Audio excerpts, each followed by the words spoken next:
Welcome. Hi there. Thank you very much indeed. Hope everybody is well. This is a very fast little slot. That is a talk about what we are doing in Electroneum Phase 2. So we've had a big Phase 1 part that was about massive splash in terms of impact of bringing on lots and lots and lots of users. And those users were taken on by a huge viral campaign of effectively airdropping by having rewards going out in ETN terms, which we've done in a very large way. Excuse me, I'm just shutting Microsoft Teams that was binging at me incessantly. So so effectively stage 1, phase 1, a massive success. And people were saying, okay, give us some more details about phase 2. The most important part probably of phase 2, or there are lots of important parts, but the thing that people are most interested in terms of getting into the granularity is the fact that we've ended ETN rewards. And that's a pretty big step. That was the thing that got us this huge viral growth. So people are saying, okay, tell us what that means a little bit more. So you obviously can't continue to give away vast quantities of something forever. And it was always planned that we would come to an end date. We picked a sort of an arbitrary number of 100,000 airtime top-ups. Seems like a pretty good place to be. How many real crypto projects have managed to get 100,000 sales of something in the real world? Probably not too many, so let's pick that. So we did 100,000 airtime top-ups. Now, we've switched and we've now done 120,000. So we've switched off rewards. Now, that the rewards accounted for about 5% per annum inflation, token inflation. So this is the amount of ETN that is in circulation. It was adding about another 5%. Now, if you look at other projects, so if you look at Ethereum, it's got 4.49% token inflation. Bitcoin, I think now might well be down to the 2% or 1.8% even token inflation. Some other projects have got much higher token inflation numbers, but we were running at around 9% token inflation per annum.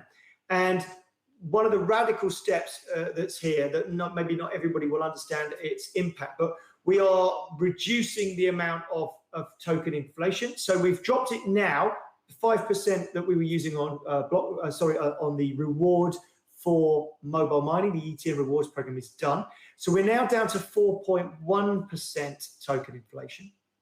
But we have a fork coming in July where we get right on top of our token inflation even more. We take it down from 4.1%, which is what it sits at now, down to around the 1% token inflation by block reward. So that would mean that from our block reward point of view, this is the amount of reward that's shared amongst our validators, amongst those NGOs. That would be about 1% per annum inflation. Now, that does not mean that's where our inflation will sit. It will be slightly higher than 1% because we have the ETN reward wallets still exist. But what we want to do is, as a business, we are going to keep our token inflation under 2% per annum. And we will do that by only issuing ETN rewards in small targeted quantities to users that are making a difference. So this might be a new shop coming on or a chain of shops. It might be a utility company or someone that we are incentivizing, although it's just as likely to be small ambassadors that are working to grow the Electroneum ecosystem. It will also be people who've got the M1 and or M2 smartphone that Electroneum has manufactured. Those phones were touted as the phones that pay you back, so they will continue to do so. There will be a reward for the people who purchase those phones. Every single one of the people that are using them is a walking advert for Electroneum. It's well worth the token reward.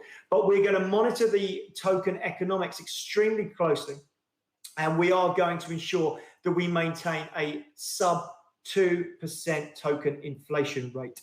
So that's quite interesting news, makes a big difference, I think, to people who follow token economics.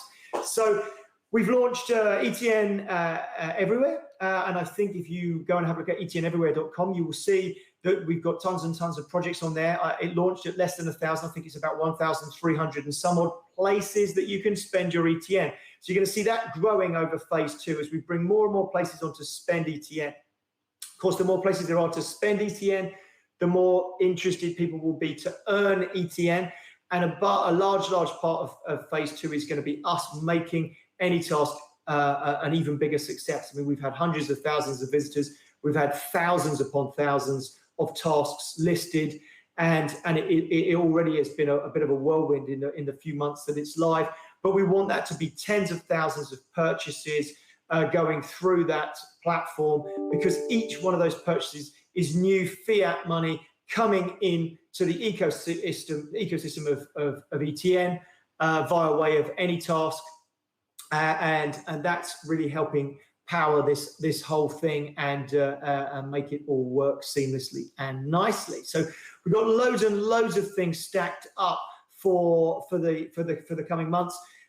We really want to get that crypto community back on site. We are a top 5 cryptocurrency by real world use.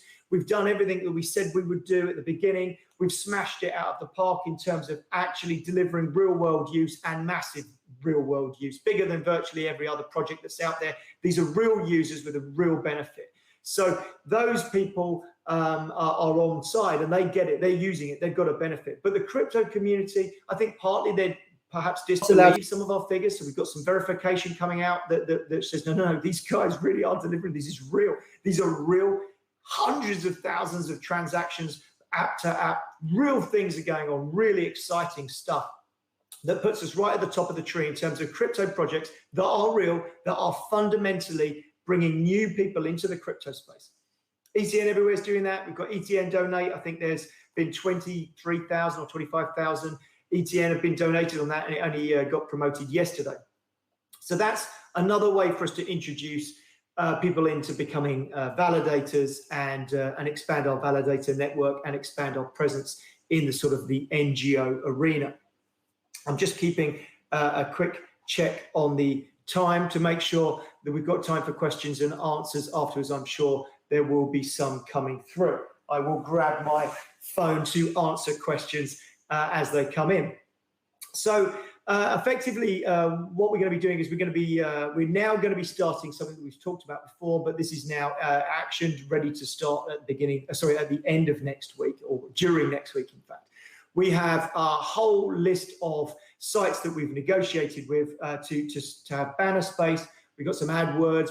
I think we've got some YouTube stuff going on, but we've certainly got a much bigger push into gaining back the hearts and minds of the crypto community. It's really important to us that people in crypto love us as much as the real world users that we've got. So we're delivering a real value and a real benefit to people. And the crypto community, I think, have largely missed this. I don't think that crypto people have said, Electroneum, wow, they're up there as a top 5 cryptocurrency. People only judge cryptocurrencies by one thing and one thing alone, which is a bit of a tragic shame, because there are some projects out there that have massively delivered. I don't know of any others that have delivered as well as ETN has. So it's going to be an interesting time, and it all kicks off next week. So let me have a quick look to see if I can find the questions that should well be coming in. If I could get my little Slido app to open, which is where they're pumping the questions through from the community. Hopefully we will be able to answer some questions that are coming in. Certainly one hopes so. Otherwise it's a bit embarrassing. Let's have a look. No questions coming in except for one. If somebody asks, oh no, I've already answered that. So guys, at the office, I'm waiting for questions from the community. So if somebody wouldn't mind pumping me some questions through, that'd be really cool. But it doesn't matter, because I will carry on talking. So ETN Everywhere, as I say, we've got 1,300 plus places that people can spend their ETN. It's really important, of course, that this ETN that is in the ecosystem continues to transfer around that ecosystem. We're not going to be pumping it out the door as fast. So you're going to see a slight slowdown in the user registrations, but we can keep the velocity of ETN going. Anybody who studied economics will know about velocity of money, M1, money supply. ETN isn't money, it's crypto. But guess what? It functions in largely the same way. It's a transfer of value from one person to another. We have seen unbelievable things, 270,000 plus app-to-app transfers. This is someone walking up to a street vendor and giving them something for what they're doing. There is 75 shops in Uganda that you can buy stuff from those shops. We have an agent network coming on. I'm hoping in the next couple of months that enables many more places to buy food in Africa with ETN. We've got loads and loads of stuff planned.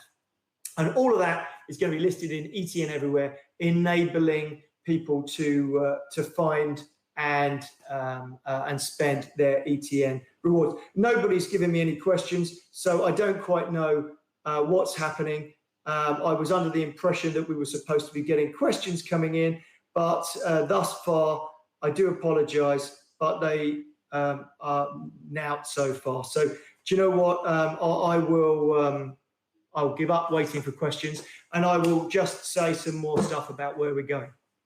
So ultimately, we've got the advertising campaign starting next week. That's to win over the hearts and minds of the crypto community. Super critical to our project that everybody on both sides understands how powerful this is. We have the case studies that are coming through from AnyTask. If you haven't looked at them, you need to have a look at those. We are genuinely changing people's lives with Electroneum. So it's great that the crypto community use crypto, and it's great that Bitcoin gets used, Ethereum gets used, and I'm a big passionate believer in crypto. So I always want to see cryptocurrencies moving forwards, and I use them as much as I can. But when you start looking at the developing world, which is where we're predominantly being used, that's where it gets so exciting, because it's not just cryptocurrency for the sake of it. I mean, when I make a payment, and I make payments relatively regularly in Bitcoin or whatever, but when I make a Bitcoin payment, I probably could have got the funds there some other way. If I'm paying for some ad space or something with Bitcoin, could I have sent some funds in US dollars to them? Yeah, I could have done.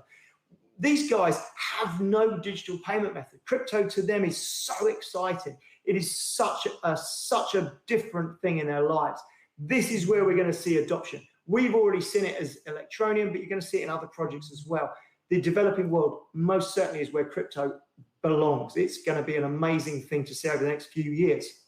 Electroneum wins back the hearts and minds of the crypto community and massively pushes forwards AnyTask to become one of the competing sites to the big players such as Upwork, Freelancer, Fiverr, and we start seeing huge numbers of people. And every single one of those is being introduced in the most subtle way into a crypto project.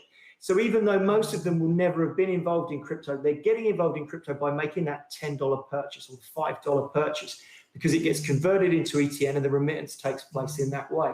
So as such, there is no shadow of a doubt in my mind that we are moving from phase one into the strongest possible place.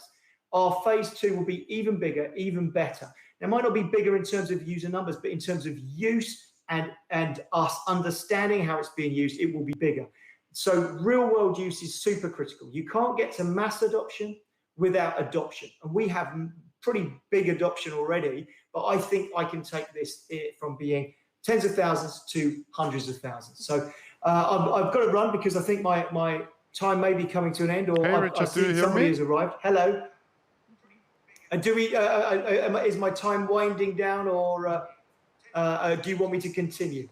I was going to have some questions, but they didn't appear to turn up, I'm afraid. No, your time's not over. I just would like to ask you some questions. So look, guys, I'm going to wind down. What I just wanted to step in and ask you some questions from the community.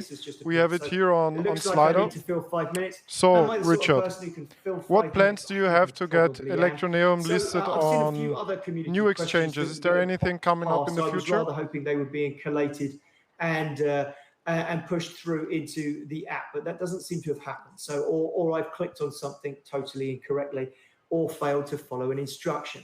But where we stand with Electroneum today is in a very strong financial position, a very strong backbone position. We have an amazing sized community. We've got an amazing size volume of users who are actually transacting. So I'm really excited about the coming months and what we have going on. Let me just have one more look to see. I've got somebody who said, please click the link above. Ah, okay. It's the ANON Summit event. I've got loads and loads of them here, so I don't know whether or not this is the right place. I'm going to start reading them. Do you have any plans for retail tie-ups in Ireland? Okay, no, none at the moment. I'll make these fairly quick. Does ETN token economics matter in a closed mining environment? Well, I'll leave that to you to decide. Does token economics matter in a closed mining environment? Well, if somebody went out today and fired out, there's 21 million bitcoins, right? So if somebody went out and fired out another 500 million bitcoins, what would happen? Is it a good thing for Bitcoin, or is it a bad thing? There's lots more supply out there, so maybe it's a good thing. But what would you think? What do you think about? How does that make you feel about if somebody fires that off? So the more anything controls inflation, token inflation, I think that you need to control that, because you need mathematically for ETN to be electronically sound value. That's really important. So yes, it doesn't matter about closed mining. Closed mining is totally irrelevant. So if you imagine, were you, I'm not too sure who you are, but were you a miner? Most people are not miners. We only had, a couple of 100,000 miners, but we've got millions of people who've got some ETN. So who is controlling the mining is really quite irrelevant. And we've still got people getting that block reward. They are our validators. They're still getting the block reward, but it's going to people that have got really exciting and powerful projects. So what matters in token economics is for the end user's value. I can't talk about it in too much detail because we're getting into the realms of talking about price, but you need to go and have a look at token economics. Imagine what would happen if 50 million extra Bitcoin dropped into the market today. Do you want it? That is token economics. That is token inflation. Bitcoin's token inflation sub 2%. Our token inflation sub 2%. Is it important? Yes. Is it to do with anything outside mining? 100% it is absolutely to do with it. Any huge partnerships in the pipeline? Pay with ETN on Amazon? No, nothing that size. Nothing that size. Bear in mind, being able to pay for your utility bills with electricity companies around the world, they are big enough. That's a massive deal. No one's ever done it. It's a big deal. So I'm very excited to be part of that. In the hearts of crypto miners, we need to be on bigger exchanges. Well, of course, we are totally playing. So in terms of exchange strategy, what we needed is volumes. And I think part of when I say winning back the hearts and minds of the crypto community, all projects have this sort of balancing act between adoption and the market. I talked about it in my keynote speech. You definitely need both sides of that. And we want to be on Binance, and Binance will want us, but they'll want us once the volumes are back. Right? We need volume. How do these exchanges make money? They make money off volume. Low volume, they're not interested. Got to be high volume. So will we list on Binance? 100%. I'm very, very confident that at some stage we will list on Binance. Can I make it happen myself tomorrow instantly? I cannot. I have to work towards it, and that's what we're doing.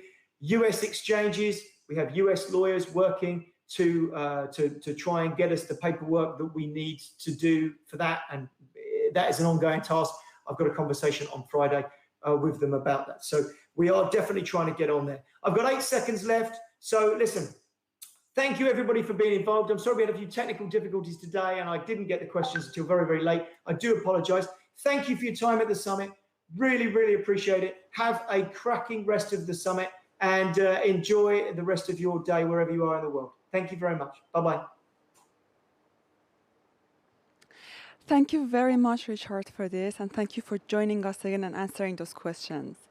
Before we get to the last panel of the day, I wish to take this opportunity and thank people who are working in the backstage so tirelessly to make this event as perfect as it gets.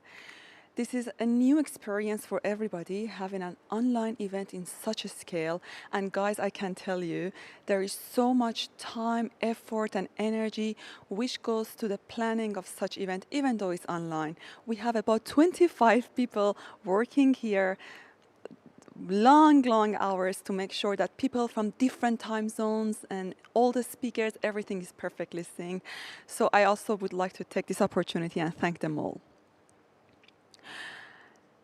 This brings us to the last panel of the day, for which I would like to welcome panelist Marta Piekarska-Gitter, who is the Director of Ecosystem at Hyperledger, Matthew Hine, who is a Strategy Board Member at Radix DLT, Montse Juardia, who is the General Manager at Alastria Blockchain Ecosystem. This panel will be moderated by Thomas Cox. I believe some of the panelists are here. Hello and welcome. Hi, hello. Very pleased to be here with you. Same here. I'm still